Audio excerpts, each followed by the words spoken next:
আবৃত্তি করছি শহীদ ওসমান হাদির লেখা কবিতা আমায় ছিঁড়ে খাও হে শকুন। হে সীমান্তের শকুন, এক্ষুনি ছিঁড়ে খাও আমাকে। হে আটলান্টিকের ঈগল, শীঘ্রের খুবলে খাও আমাকে।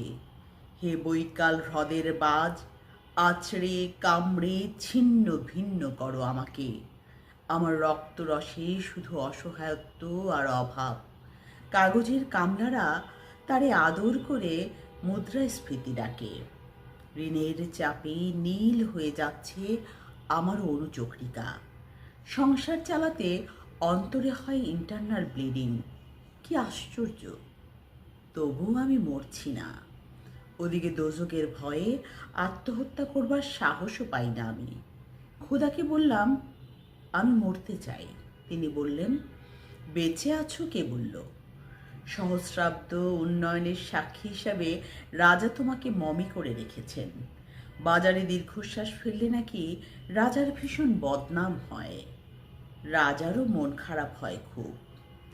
কোতোয়ালেরা ফরমান জারি করেছে আমাকে সারাক্ষণই হাসতে হবে, নইলে দেশি কুকুর ও বিদেশি মাগুরকে একবেলা ভালো মন্দ খাওয়ানো হবে আমার মাংস দিয়ে।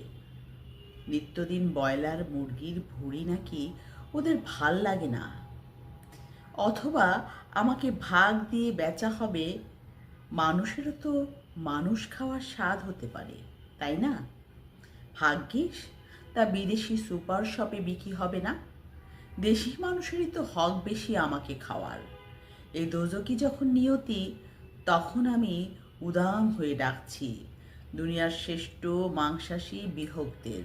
হে ঈগল, চিল ও ভয়ঙ্কর বাজেরা, হে সাম্রাজ্যবাদী সাহসী শকুনেরা, তোমরা F-35 মতো MiG-29 মতো দল বেঁধে হামলে পড়ো আমার বুকে।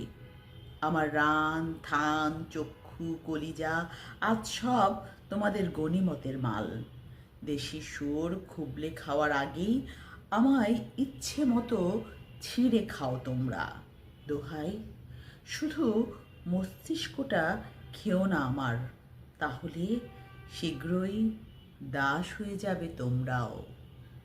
দোহাই, শুধু মস্তিষ্কটা খেও না আমার, তাহলে শীঘ্রই দাস হয়ে যাবে তোমরাও।